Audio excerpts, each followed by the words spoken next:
নজর রাখবো পরবর্তী সংবাদে। বাংলাদেশের দিকে নজর রাখবো, যেখানে বাংলাদেশ বারবার যখন ভারতের প্রতি বিদ্বেষ, ভারতের প্রতি তীব্র রকমের অমানবিকতা দেখাচ্ছে, প্রকাশ্যে আসছে, ঠিক তখন ভারত দেখালো আরো একবার উদারতা, ভারত দেখালো আরো একবার মানবিকতা। আজকে দেখাবো সেই ছবি যেখানে বাংলাদেশি 12 জন মৎস্যজীবী যাদেরকে মুক্তি দিয়ে উদারতা দেখালো এই ভারতবর্ষ। ভারতীয় মৎস্যজীবীদের আটকে রেখে রীতিমতো যে অমানবিক বাংলাদেশ, যে চেহারা বাংলাদেশ এখন দেখাচ্ছে ভারত তথা গোটা বিশ্বের কাছে, সেই জায়গায় ভারতবর্ষ দেখালো পাল্টা ভারতের ভূমিকা কি হয় বা কি হতে পারে। ভারত চিরকালই উদারতা, মানবিকতায় বিশ্বাস করে। সেই ছবি আজকে আরো একবার দেখালো বাংলাদেশি মৎস্যজীবীদের সম্পূর্ণভাবে মুক্ত করে দিয়ে। কি বক্তব্য উঠে আসছে এই প্রসঙ্গে ওই মহিলাদের যারা এই ঘটনার সাথে প্রত্যক্ষভাবে জড়িত রয়েছেন, শুনুন তাদের বক্তব্য। বিষয়ে আমি বলতে চাই, বাংলাদেশের লোক যদি আমাদের এখান থেকে ছাড়া হয়, তাহলে আমাদের এখানের লোক যে 3 মাস ধরে বাংলাদেশে পড়ে আছে তাদেরকে কবে ছাড়বে সেটা তো আমরা এখনো শুনতে পাচ্ছি না। আর আমাদের সংসারগুলো তো অভাবের মধ্যেই চলছে। আমাদের ঘরের লোকরা যদি ঘরে ফিরে আসে তাহলে আমরা খুশি হই। আমরা তো খুব কষ্টের মধ্যেই দিন কাটছে, তাহলে আমরা এখন কিভাবে চলবো? এদেরকে তো ছেড়ে দিচ্ছে এপাশ থেকে, তাহলে আমাদের লোকগুলো কখন ছাড়া হবে? এটা তো আমাদেরকে বললে ভালো হতো। শিবটা দাস। কি রয়েছে?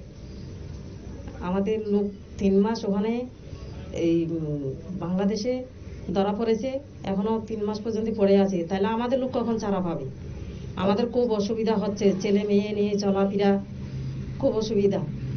আজকে তো বাংলাদেশে যে সমস্ত মৎস্যজীবী আটক ছিল তাদের ভারত সরকার পাঠাচ্ছে, তাহলে আমাদেরগুলো কখন পাঠাবে? সেটা আমরা ভারত সরকার, আমাদের মুখ্যমন্ত্রীর কাছে ওটা আবেদন জানাচ্ছি। তাদেরকে কখন আমরা ছাড়া পাবো? কি নাম আপনার? আমার নাম কাঞ্চনী দাস। আপনারা শুনলেন ওই দুই মহিলার বক্তব্য। টেলিফোন লাইনে রয়েছেন প্রতিনিধি অঙ্কিতা বর্ধন। অঙ্কিতা, বাংলাদেশে যখন ভারতীয় মৎস্যজীবী থেকে শুরু করে একের পর এক অমানবিক আচরণ চলছে, তাদেরকে আটকে রাখার পাশাপাশি সেই জায়গায় ভারত মুক্ত করলো 12 জন মৎস্যজীবীকে, কি জানতে পারছো? তুমি দেখো, 1 মাসের মধ্যে কিন্তু বাংলাদেশে 12 জন মৎস্যজীবীকে ছেড়ে দিলেও প্রায় 3 মাস যাবৎ দেখা গেছে যে বাংলাদেশে আটক রয়েছে কাকদ্বীপের প্রায় 84 জন মৎস্যজীবী। আর এই বিষয়গুলিকে কেন্দ্র করে রীতিমতো ক্ষোভ বাড়ছে এবং ক্ষোভ বাড়া স্বাভাবিক। মৎস্যজীবীর পরিবাররা কিন্তু এবার সংবাদ মাধ্যমের মুখোমুখি হয়ে সমস্তটা বিষয় তুলে ধরলেন। দেখো, মুখ্যমন্ত্রী অর্থাৎ বাংলার যিনি মুখ্যমন্ত্রী রয়েছেন মমতা বন্দ্যোপাধ্যায়, তার নির্দেশ অনুযায়ী দেখা গেছে গতকালই ডায়মন্ড হারবার সংশোধনাগার থেকে প্রায় 12 জন বাংলাদেশি, যে বাংলাদেশিদেরকে এতদিন আটক করে রাখা হয়েছিল, সেই 12 জন বাংলাদেশি মৎস্যজীবীকে কিন্তু মুক্তি দিয়ে দেওয়া হয়েছে। কিন্তু প্রায় 84 জন মৎস্যজীবী যারা 3 মাস যাবৎ বাংলাদেশে আটক, তাদেরকে কেন ছাড়া হচ্ছে না সেই বিষয়টা নিয়ে কিন্তু এবার চাপা ক্ষোভ বাড়তে শুরু করেছে। কাকদ্বীপের যে মৎস্যজীবীরা, সেই মৎস্যজীবীর পরিবারের মূলত দাবি হচ্ছে যে প্রশাসনের আশ্বাসে মূলত এখন 3 মাস এখন অতিবাহিত হলেও বাংলাদেশের জেলে এখনো 84 জন ভারতীয় মৎস্যজীবী আটক। কবে ফিরবে সেই বিষয়টাতেও এখনো পর্যন্ত কোনো ধরনের সদুত্তর পাওয়া যাচ্ছে না। তাদের কি অপরাধ ছিল? তাদের অপরাধ ছিল যে তারা ভারতীয় জলসীমা লঙ্ঘন করে বাংলাদেশে মাছ ধরতে ঢুকেছিল এবং অক্টোবরের প্রথমেই এবং শেষের দিকে দেখা গেছে যে 78 জন মৎস্যজীবী বাংলাদেশিরা ভারতীয় নৌসেনাদের ধরে।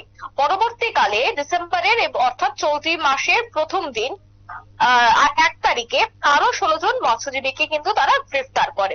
তারপর থেকে অসহায় পরিবারগুলি বারবার বাংলার মুখ্যমন্ত্রীর কাছে কাতর আবেদন জানিয়েছে। প্রশাসনের কাছে তারা বারবার দৌড়ে আছেন যে খুব দ্রুত যেন তাদের পরিবার পরিজন বা যে কয়েকজন আটক হয়েছে তাদেরকে যেন ছেড়ে দেওয়া হয়, সেই বিষয়টা নিয়ে যেন চিন্তা ভাবনা করেন।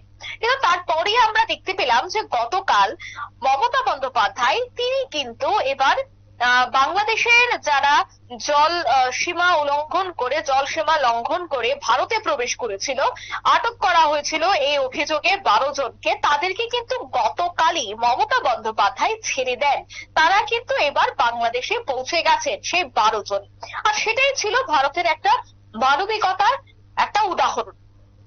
কিন্তু সেই জায়গায় দেখা গেছে যে 3 মাস যাবৎ যারা ভারতীয় মৎস্যজীবীরা যারা বাংলাদেশে গেছিলেন জল সীমানা লঙ্ঘন করে তাদেরকে কিন্তু এখনো পর্যন্ত ছাড়া হয়নি, বা বাংলাদেশ সরকার তাদেরকে এখনো পর্যন্ত ছাড়েনি।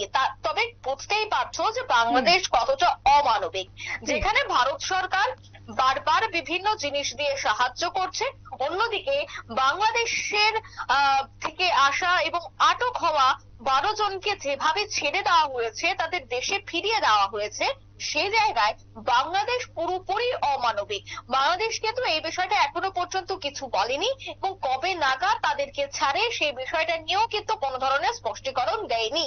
অর্থাৎ একটা বিষয় স্পষ্ট, যে ভারত বন্ধুত্বের হাত বাড়ালেও বাংলাদেশ কিন্তু সেক্ষেত্রে কোনো ধরনের সহযোগিতা করছে না, যার উদাহরণ এই বিষয়টা বলেই মনে করছে আন্তর্জাতিক মহল। সুপ্রীতি। বেশ, ধন্যবাদ অঙ্কিতা। অর্থাৎ এই মুহূর্তে দাঁড়িয়ে বাংলাদেশের বাংলাদেশের যে সমস্ত ভারতীয় মৎস্যজীবীদের আটকে রাখা হয়েছে, এখনো পর্যন্ত বাংলাদেশ তাদেরকে ছাড়েনি, বা কবে ছাড়া হবে সে নিয়ে কোনো রকমের সদুত্তর নেই। অন্যদিকে ভারতের সীমানা লঙ্ঘন করে যারা মাছ ধরতে ঢুকে পড়েছিল বাংলাদেশের সীমানায়, তাদেরকে আটকে রাখা হয়েছে এমনটা এখনো পর্যন্ত খবর। অন্যদিকে ভারতবর্ষে যে সমস্ত বাংলাদেশিরা ঢুকে পড়েছিলেন তাদেরকে ছেড়ে দেওয়া হলো, 12 জন ছিল তাদের সম্পূর্ণভাবে ছেড়ে দেওয়া হলো। সুতরাং সেই জায়গাতে দাঁড়িয়ে আরো একবার ভারত দেখালো উদারতা, মানবিকতা।